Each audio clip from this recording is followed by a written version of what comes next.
This is next topic given, that is administrative tribunals.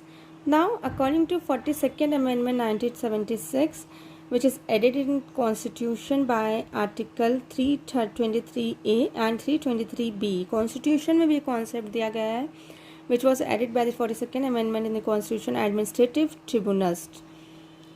ठीक है, तो ये एक ट्रिब्यूनल सेट की गई है, administrative tribunals, where this article empowered the parliament to set up certain tribunals for adjudication of the special type of disputes.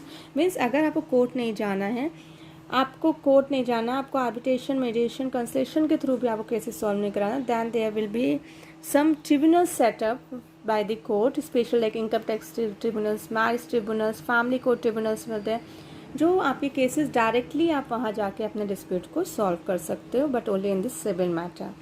कैसे dispute को सॉल्व कर सकते हो, कॉन्स्टिट्यूशन में भी दिया है कि आप इन ट्रिब्यूनल्स के थ्रू कैसे डिस्प्यूट को सॉल्व कर सकते हो. Disputes related to the service condition of government officers. मेरी सर्विस सिर्फ 65 ईयर्स तक की है, लेकिन मुझे रिटायरमेंट मिल गई 62 ईयर्स तक, इनवैलिड है, उसके लिए आपके लिए अलग से ट्रिब्यूनल्स है. Collection of taxes, industrial labour dispute tribunals वर है. Matters concerning land reforms, like lands में कोई चेंजेस कर दिया, टैक्स से रिलेटेड कोई मैटर है, that type of matters. Election dispute tribunals were there, means आप डायरेक्टली इन्हीं ट्रिब्यूनल्स के पास जाओगे अपने केस को सॉल्व कराने. सीलिंग ऑन अर्बन प्रॉपर्टीज़, कोई अर्बन प्रॉपर्टीज़ को सील कर रहा है, उसके लिए tribunals. Production procedure, supply, distribution of food stuffs और other essential goods. Means these are the disputes under which administrative tribunals are set up in the court, or it is this point are also given in the Constitution by the 42nd Amendment. So you can solve your dispute by these tribunals also.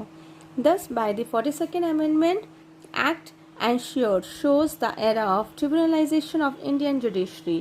Further, the enactment of Administrative Tribunal Act 1985 एक act भी बना दिया गया, जिसके through उनका objective था, जो आपने फर्स्ट चैप्टर में पढ़ा, tribunals means below the court system there will be a tribunals.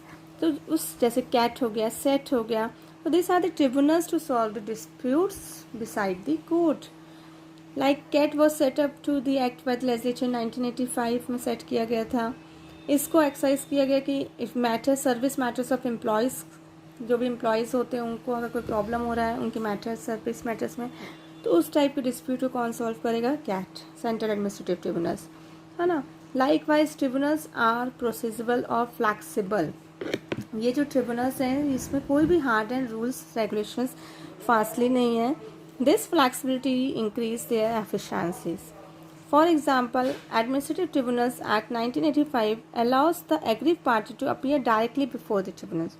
ये एक्ट के थ्रू अगर बंदा जाता है तो उसको कोर्ट के सारे प्रोसीजर, लॉ सिस्टम को यूज़ करने की ज़रूरत नहीं है, वो डायरेक्टली जाके कोर्ट में केसेस फाइल कर सकता है. इससे क्या होगा, इसका जस्टिस स्पीडी होगा, इनएक्सपेंसिव जस्टिस होगा, केसेस आपके जल्दी जल्दी सॉल्व होंगे. तो कोर्ट आपका एक और मेथड देता है कि आप अपने केसेस को इनके थ्रू भी सॉल्व कर सकते हैं. Since government is a major litigant in the courts and government related to legislation has increased और डिले प्रोसीडिंग होता है कोर्ट का सिस्टम, बहुत सारे केसेस ऑलरेडी पेंडिंग चल रहे हैं. इन सब को देखते हुए आपका administrative tribunals will be set up from the to decides and play an important role to solve the disputes beside the court. ठीक है, तो आपके इसके साथ आपके कोर्ट का सिस्टम का एक केस भी दिया है, चंद्र कुमार केस वर्ड है, where it was held that tribunals would not take away the exclusive jurisdiction of the court and their decision could be examined by the division bench of the high court. और जो उनका decisions होगा, इसका analysed means होता है examine, उसके जो decisions होंगे वो आपके जो सबऑर्डिनेट कोर्ट, हाई कोर्ट के जो नीचे वाले कोर्ट्स होते हैं वो उनके डिसीजंस को चेकआउट कर सकता है for time to time. These are the procedures which is followed by the court system, tribunals, and one may also note that administrative and such tribunals are not original to the legal system. आप ये नहीं बोल सकते कि court ही है, लेकिन ये एक beside the court आपके डिस्प्यूट को सॉल्व करने का एक प्रोसीजर बताया. Such tribunals are now well established in the countries Europe and USA. ये जो ट्रिब्यूनल्स हैं इसका प्रॉफिट क्या है, means the importance of this tribunals are given in this para. These are very flexible, inexpensive, speedy justice is possible by this courts. Court procedure में delay होता है उसको नहीं होता, इनएक्सपेंसिव है. तो this are the various importance of the administrative tribunals. So administrative tribunals will be play an important role to solve the disputes beside the court system. Okay.